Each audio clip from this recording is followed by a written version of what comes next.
일단은 가장 만성염증 질환의 어떤 그 질환 병리에 최종적인 어떤 종합산물이 바로 암인데요.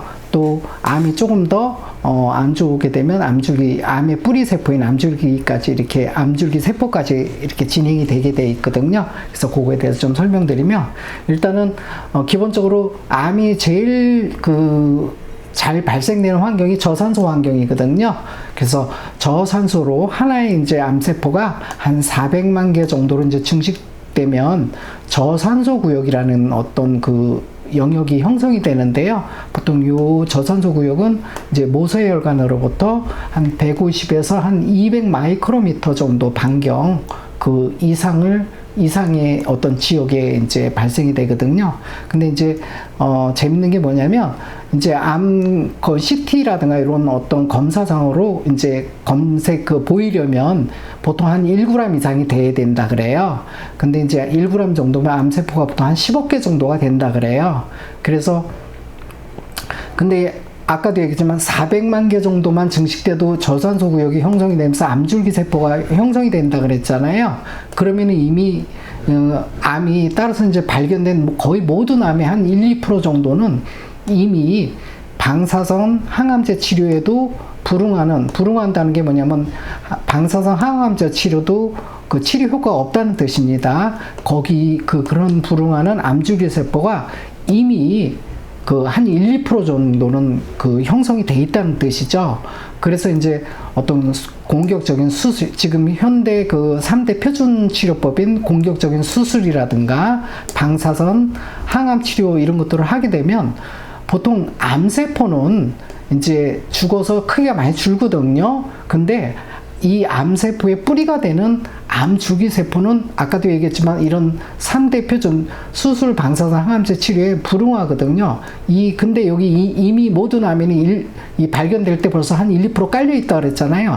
이 암줄기세포가 잔존하여 결국은 암세포는 죽기 때문에 이 수술 3대 치료를 하게 되면 크기 사이즈가 많이 우선 가시로 줄어드는데, 다시 수개월에서 1년 정도게 되면 다시 커져서 재발암이 되거나 전이하는 악성암으로 바뀌어버리거든요. 그래서 이제 반드시 수술 방사선 항암제 치료하면서도 반드시 암줄기 세포의 치료에 대한 이런 것들에 대한 전략을 충분히 세워야지 암 치료가 성공할 수 있다는 얘기 드리고요. 그 다음에 이제 두 번째는 암도 보면은 암이 전이하는 암이 있고, 애초부터 아예 전이가 잘 안 하는 암이 있대요. 근데 이제 전이를 잘 하는 암은 이 전이 보통 2mm 어떤 크기가 한 2mm 사이즈 때부터 이제 전이가 이제 시작된대요. 근데 보통 CT 검사상으로는 일반적으로 아까 9g으로 얘기했던 한 1g 이상이었지만 보통 한 5mm 이상이 돼야 이제 보이기 시작한다 그러거든요. 그러니까는 이미 검사상으로 되면 이게 벌써 전이를 이미 전이된 상황이 이미, 이래서 전이암의 어떤 그런 속성을 가진 암들은 이미 전이가 돼 있다는 뜻이거든요. 그래서 근데 이제 이런 경우 이제 원발암에서 이제 엔도스타틴이라든가 아니면 엔지오스타틴이라는 어떤 그런 물질을 분비해서 원발암 외에 전이된 부위에 대한 어떤 전이소의 암들은 성장을 억제를 한대요. 근데 왜냐면 원발암에서 이런 엔도스타틴이라든가 엔지오스타틴이 이게 뭐냐면 바로 암의 전이된 부위에 암을 억제하는 어떤 그런 억제 물질들이거든요. 근데 원발암을 갖다 제거를 하게 되면 분비하는 이런 물질이 없어지기 때문에 전이암, 다른 부위로 전이된 암이 7~8배의 속도로 갑자기 확 쑥 성장을 하는데요. 그래서 이제 결국 뭐냐면, 흔히들 왜 요새 암 조기 발견에서 제일 성공률 높은 게 조기 발견해서 수술로 하는 게 제일 암의 어떤 성공률이 높잖아요.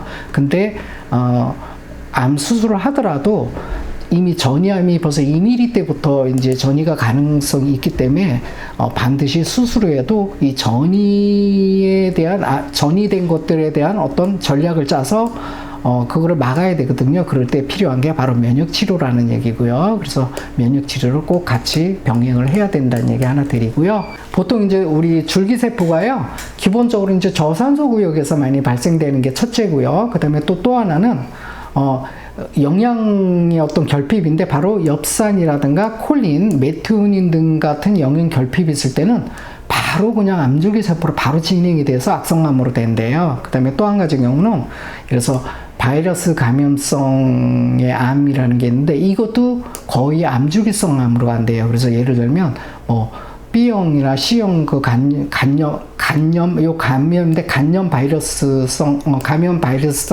간암이라든가 혹은 이제 헬리코박터 바이러리온 또 하는 그 바이러스성 자궁암 이런 것들은요, 거의 그냥 바로 감염에 의해서 바로 암줄기성으로 바로 시작된대요. 그래서 보통 저산소 상황하고 이 엽산콜린 어떤 메티오닌 이런 영양 부족 상황하고 바로 감염에 의한 바이러스 감염에 의한 어떤 그런 암종일 때는 바로 암줄기세포가로 진행이 된다는 거 이렇게 하나 이해했으면 좋겠고요.